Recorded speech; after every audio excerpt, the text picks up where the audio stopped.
नमस्कार। दिन भर की बड़ी खबरों में आपका स्वागत है। मैं हूं आपके साथ मानसी। आज इस बुलेटिन में बात होगी देश के पूर्व प्रधानमंत्री मनमोहन सिंह की, विधानसभा चुनाव से पहले बिखरते एनडीए की, देखेंगे बीजेपी से क्यों नाराज हैं नीतीश और चिराग, किसान आंदोलन पर सुप्रीम कोर्ट ने दिए क्या आदेश, जानेंगे बिहार में क्यों प्रदर्शन कर रहे हैं छात्र, और बुलेटिन के आखिर में देखेंगे जाने माने कार्टूनिस्ट इरफान की किस खबर पर पड़ी तिरछी नजर।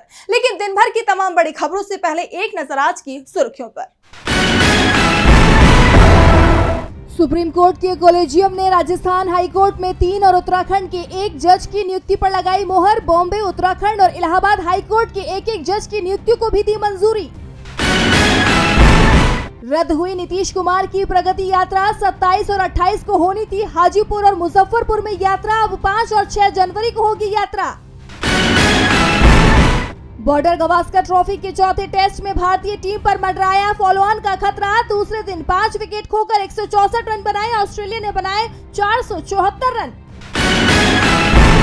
और हरे निशान पर बंद हुआ शेयर बाजार। 226 अंकों की बढ़ोतरी के साथ 78,699 पर बंद हुआ सेंसेक्स। वहीं 63 अंकों की तेजी के साथ 23,813 पर बंद हुआ निफ्टी। ये तो थी सुर्खियां। अब बात आज की सबसे बड़ी खबर की। देश के पूर्व प्रधानमंत्री डॉक्टर मनमोहन सिंह अब हमारे बीच नहीं रहे। डॉक्टर सिंह लंबे समय से बीमार थे। 26 दिसंबर की देर रात अचानक वो घर पर बेहोश हो गए, जिसके बाद उन्हें रात 8:06 पर दिल्ली एम्स लाया गया। हॉस्पिटल बुलेटिन के मुताबिक रात 9:51 पर उन्होंने आखिरी सांस ली। डॉक्टर सिंह के निधन की खबर लगते ही पूरे देश में शोक की लहर दौड़ गई। देश में 7 दिन के राष्ट्रीय शोक का ऐलान कर दिया गया। दुनिया भर से डॉक्टर सिंह के निधन पर शोक संदेश आ रहे हैं। जिस समय डॉक्टर सिंह के निधन की खबर आई, कांग्रेस वर्किंग कमेटी की बैठक कर्नाटक के बेलगावी में चल रही थी और बैठक को बीच में ही रद्द कर दिया गया। कांग्रेस स्थापना दिवस से जुड़े आयोजन को भी कैंसिल किया गया। पार्टी की तरफ से साफ कर दिया गया कि अगले 7 दिनों तक पार्टी किसी तरह के आयोजन नहीं करेगी। राहुल गांधी और कांग्रेस अध्यक्ष खड़गे बेलगावी से देर रात दिल्ली पहुंचे और सीधे मनमोहन सिंह के आवास गए थे।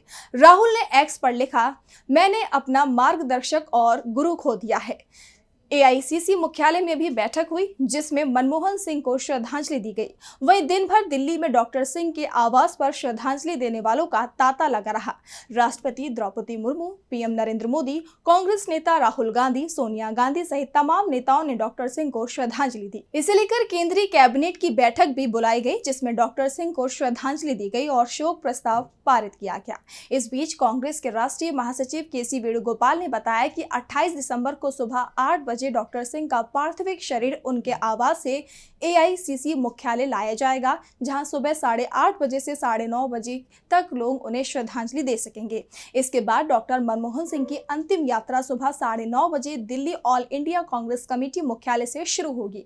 मनमोहन सिंह देश के पहले सिख पीएम थे और सबसे लंबे समय इस पद पर रहने वाले चौथे नेता थे। वो 2004 में देश के 14वें प्रधानमंत्री बने थे। मई 2014 तक इस पद पर 10 साल तक वो रहे। उन्होंने अपने 2 कार्यकाल पूरे किए थे। डॉक्टर सिंह को पूरा देश याद कर रहा है।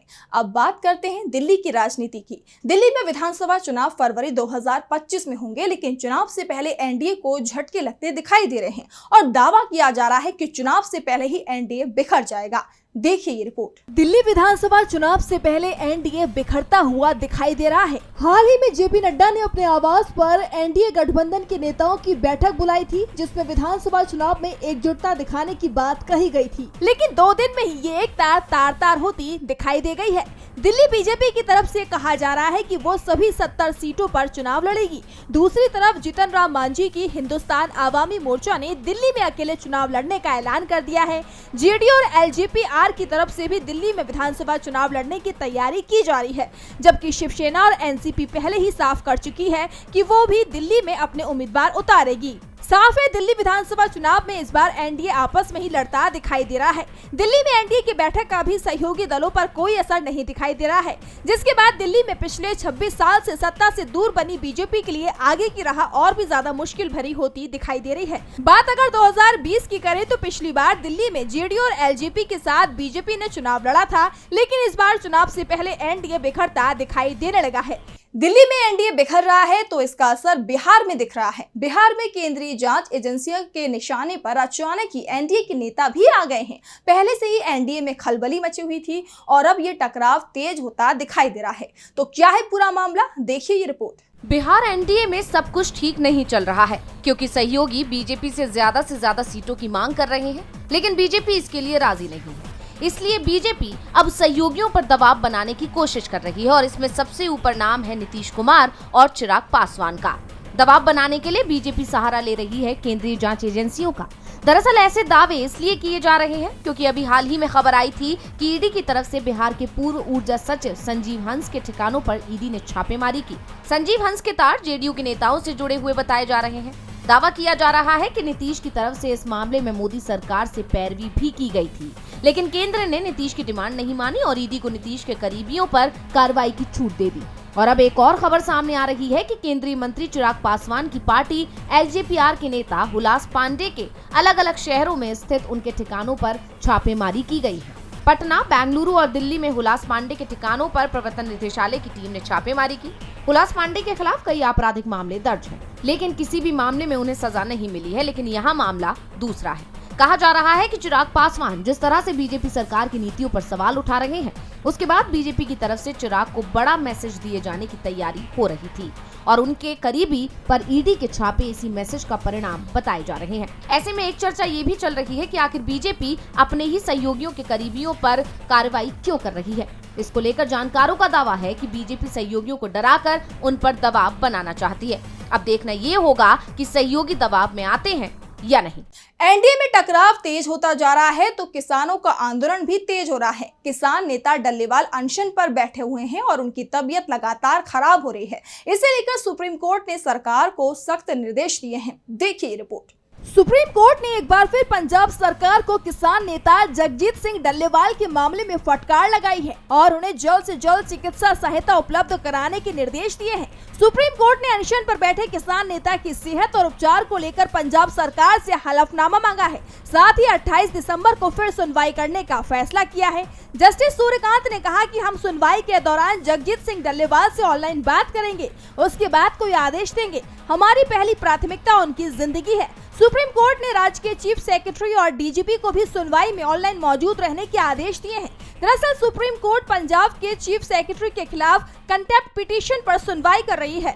जस्टिस सूर्यकांत और जस्टिस सुधांशु धूलिया की बेंच ने कहा कि अगर वहां लॉ एंड ऑर्डर की स्थिति है तो इससे सख्ती से निपटना चाहिए। किसी की जिंदगी दांव पर है, पंजाब सरकार को इसे गंभीरता से लेना होगा। इस पर पंजाब सरकार की ओर से कहा गया कि प्रदर्शनकारी किसान नहीं चाहते कि डल्लेवाल को धरना स्थल से शिफ्ट किया जाए। इस पर सॉलिसिटर जनरल तुषार मेहता ने कहा कि कुछ लोग किसान नेता को इस तरह से बंधक बनाकर नहीं रख सकते। डल्लेवाल को चिकित्सा सहायता उपलब्ध कराई जानी चाहिए। इस पर सुप्रीम कोर्ट ने कहा कि हमें उन किसानों की नीयत पर शक है जो डल्लेवाल को चिकित्सा सहायता उपलब्ध कराने में बाधा डाल रहे हैं। इसी के साथ जस्टिस सूर्यकांत ने कहा कि हम सुनवाई के दौरान जगजीत डल्लेवाल से भी वीडियो कॉन्फ्रेंसिंग के जरिए बात करेंगे, उसके बाद ही कोई आदेश देंगे। बता दें कि इससे पहले 26 दिसंबर को किसानों ने हरियाणा पंजाब के खनूरी बॉर्डर पर मीटिंग कर 30 दिसंबर को पंजाब बंद करने का ऐलान किया था। इस दौरान पंजाब बंद सुबह 7 बजे से शाम 4 बजे तक रहेगा। साथ ही किसान नेता सरवन सिंह पंडेर ने बताया था कि सड़क और रेल यातायात पूरी तरह से बंद रहेगी। पंजाब में किसानों के आंदोलन ने सरकार की नींद उड़ा रखी है तो बिहार में छात्रों के आंदोलन ने सरकार की नींद उड़ा दी है। बीपीएससी परीक्षा रद्द करने की मांग कर रहे छात्रों के समर्थन में अब तमाम राजनीतिक दल आ गए हैं। तो क्या है पूरा मामला, देखिए ये रिपोर्ट। पटना के गर्दनी बाग धरना स्थल पर पिछले 10 दिनों से बीपीएससी अभ्यर्थियों का आंदोलन जारी है। अभ्यर्थी 13 दिसंबर को हुई बीपीएससी परीक्षा को रद्द कराने की लगातार मांग कर रहे हैं। इधर एक बार फिर यूपीएससी कोच खान सर अभ्यर्थियों के बीच पहुंचे। उन्होंने चेतावनी दी कि अगर छात्रों की मांगे नहीं मानी गई तो वो सुप्रीम कोर्ट और राष्ट्रपति तक अपनी शिकायत लेकर जाएंगे। तैयार है ना? तैयार है ना? अब हम लोग चंदा जुटा के देंगे, जरूरत पड़ेगा तो टीडीपी बेच देगा, लेकिन हम सबके सामने खड़े पीछे नहीं हटेंगे। अरे इनके मासूम चेहरे को देख लो, ये कोई धन दौलत नहीं मांग रहे हैं, ये कह रहे हैं कि परीक्षा टॉप ले लो।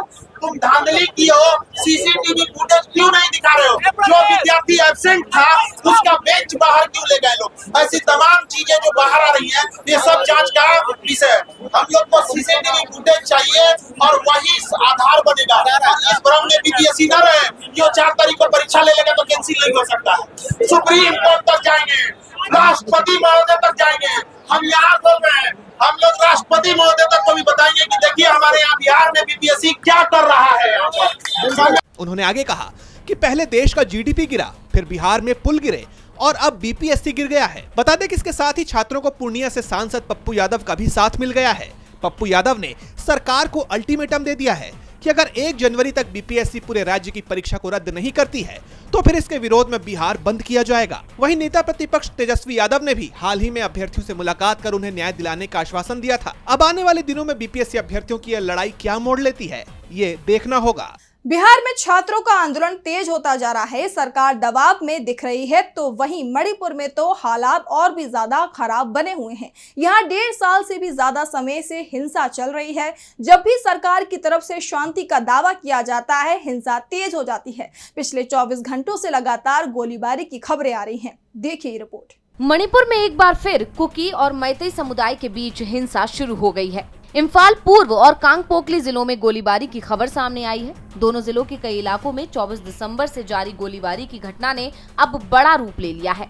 इन जिलों के येयांग पोकपी, थमना पोकपी, थम्बा पोकपी, संबुक खोक, खूनो, शांति खोंगवल सहित दूसरे इलाकों में दहशत है।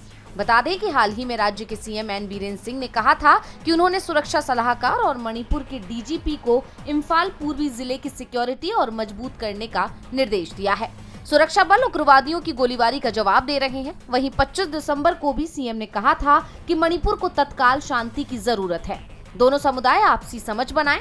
हम किसी समुदाय के खिलाफ नहीं हैं। लेकिन सीएम के इस बयान के बावजूद राज्य में हिंसा की खबर सामने आई है। इससे साफ है कि सीएम के आश्वासन के बावजूद राज्य की कानून व्यवस्था को कंट्रोल करने में वो नाकाम साबित हुए। बता दें कि मणिपुर में जातीय हिंसा के 600 दिन पूरे हो गए हैं। वहीं 250 से ज्यादा लोगों की जान जा चुकी है, तो वहीं 1500 से ज्यादा लोग जख्मी हुए हैं। 60,000 लोग घर छोड़कर रिलीफ कैंप में रह रहे हैं। मणिपुर में हिंसा थम नहीं रही है, जिसे लेकर पूरा देश चिंता में दिखाई दे रहा है। तो वहीं चिंता बांग्लादेश ने भी बढ़ा रखी है। उसकी तरफ से शेख हसीना के प्रत्यार्पण की डिमांड की गई है। तो क्या है पूरा मामला, देखिए ये रिपोर्ट। बांग्लादेश में तख्तापलट के बाद से भारत और बांग्लादेश के बीच दूरियां लगातार बढ़ती ही जा रही हैं। वहां लगातार कई ऐसी घटनाएं घटी जिसने दोनों देशों के रिश्तों पर गहरा असर डाला। इस बीच अब बांग्लादेश ने भारत में रह रही बांग्लादेश की पूर्व प्रधानमंत्री शेख हसीना के प्रत्यर्पण की मांग की है। बांग्लादेश के इस कदम के बाद दोनों देशों के बीच दरार बढ़ने की आशंका है और अब बांग्लादेश के नेताओं ने दावा किया है कि उसने पूर्व प्रधानमंत्री शेख हसीना के प्रत्यर्पण के लिए हिंदुस्तान को एक नोट भेजा है। इसमें शेख हसीना को तुरंत बांग्लादेश भेजने की मांग की गई। हिंदुस्तान के विदेश मंत्रालय ने भी इस बात की पुष्टि की कि उन्हें बांग्लादेश की ओर से एक आग्रह किया गया है, लेकिन विदेश मंत्रालय ने इसके आगे कुछ भी बताने से इनकार कर दिया। वैसे इस बात की संभावना बेहद कम है कि हिंदुस्तान बांग्लादेश के आग्रह को स्वीकार करेगा, क्योंकि ये बात सभी को पता है कि अगर शेख हसीना को बांग्लादेश के हवाले किया जाता है तो वहाँ की सरकार उनकी जान ले लेगी। इस बीच ऐसी खबरें आ रही हैं कि बांग्लादेश की तरफ से जो नोट भेजा गया है वो नोट ही गलत है। उससे लग रहा है कि बांग्लादेश ने शेख हसीना के प्रत्यर्पण पर झूठी जानकारी दी। विदेशी मामलों के जानकार ब्रह्मा चेलानी ने सोशल मीडिया मंच एक्स पर लिखा कि बांग्लादेश ने भारत के साथ एक सामान्य अनुरोध किया है। आमतौर पर जो डिप्लोमेटिक नोट होता है उसमें थर्ड पार्टी को संबोधित किया जाता है, लेकिन इसमें ना तो किसी का हस्ताक्षर है और ना ही कोई खास जानकारी। इससे साफ है कि बांग्लादेश ने अब तक कोई औपचारिक प्रत्यर्पण अनुरोध नहीं भेजा है। और बुलेटिन के आखिर में देखेंगे जाने माने कार्टूनिस्ट इरफान की किस खबर पर पड़ी तिरछी नजर।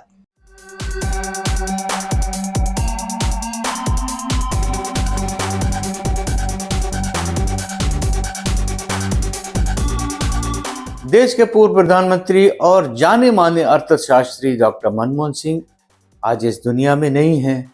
हालांकि इस पर नफरत करने वालों ने उनसे सवाल फिर से किए कि वो बोलते क्यों नहीं थे। अरे भाई, वो बोलते तो थे। जब देश बुरी तरह से आर्थिक मुसीबत में घिर जाता था वो बोलते थे। जब देश का क्या दुनिया का मीडिया उनसे सवाल करता था वो बोलते थे। जब भी देश का भला होना होता था।